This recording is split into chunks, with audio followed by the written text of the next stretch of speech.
The gentleman's time is up. Mr. George Galloway. Back in the days, Madam Deputy Speaker, when I was his warm-up act, I used to describe the Right Honourable Member for Manchester Gorton as the best Foreign Secretary we never had. And his speech this evening showed why. Indeed, an alternative administration of all the talents became clear on the other side in the debate, with his friends from Holborn, St Pancras, from Islington, from Liverpool, Walton. How much stronger the Labour Party's position would be in the opinion polls today if those were the men sitting around the cabinet table rather than those men and women who are. And what a contrast, those shafts of light with the myopia displayed by the Foreign Secretary. So rose-tinted were her glasses. She had even spotted the first election in Saudi Arabia.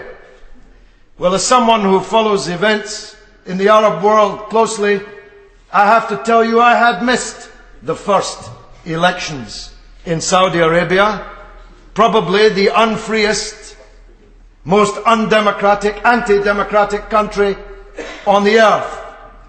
So keen was she to describe the success of Anglo-American policy in the Arab world, she prayed an aid, a grant, to the youth parliament in Bahrain. But these were not the most foolish of the things that she said in her long speech today. She talked about supporting the government and people of the Lebanon. Well, let's split that proposition. She wasn't much help to the government of the Lebanon when its Prime Minister was weeping on television, begging for a ceasefire, when the British and American governments alone in the world were refusing and indeed blocking any attempts to demand an immediate ceasefire of the Israeli bombardment. Worse, she wasn't much help to the government or the people of the Lebanon when British airports were being used for the transshipment of American weapons to Israel that were raining down death and destruction on the very people of Lebanon she now says she stands beside. But of course that was code for saying she does not support the 1 million demonstrators in the square in Beirut who are demanding democracy. She describes the government of the Lebanon as a democratic government. If the minister will listen, I can educate him. There is no democratic government in the Lebanon. He should know this. If there was a democracy in Lebanon, Hassan Nasrallah would be the president because he would get most votes. But of course he can't be the president because you have to be a Christian to be the president, and you have to be a Sunni to be the prime minister, and you have to be a Shiite to be the speaker. It's precisely the opposite of democracy they have in Lebanon. It's a sectarian building block government they have in the Lebanon, and moreover one which is based on a census more than 50 years out of date. If the 1 million demonstrators had been in the Ukraine or the Belarus or Georgia, they'd be being described as the Orange Revolution or some other epithet, perhaps the Cedar Revolution even. So myopic was the Foreign Secretary. She talked about the peace process in Palestine, refused to condemn the theft, as the member for Manchester Gorton put it.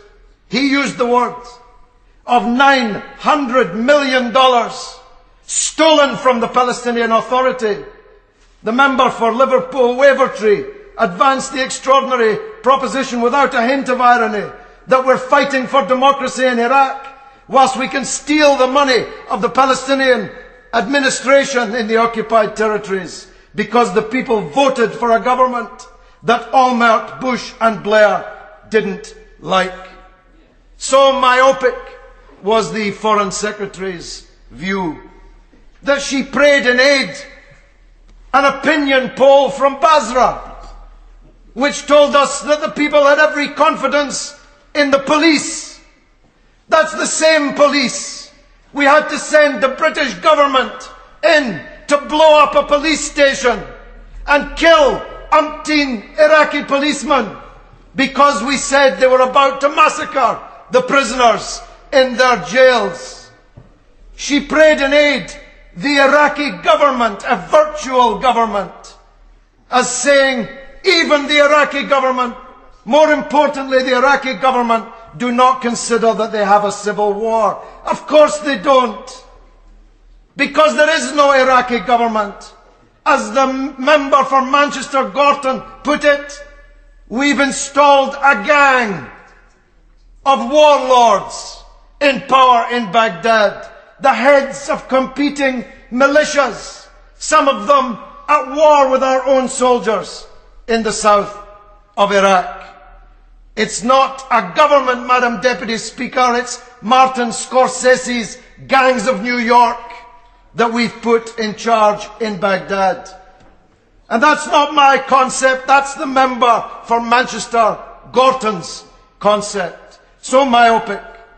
She had her finger out and wagging at Iran, warning Iran of what it must do or must not do in terms of nuclear weapons, when she's the Foreign Secretary of a government about to spend £75 billion on our own nuclear weapons, a government that declares itself the best friend of Israel, which has hundreds of nuclear weapons and refuses to sign the Non-Proliferation Treaty, which says nothing about Pakistan, a military dictatorship, acquiring nuclear weapons.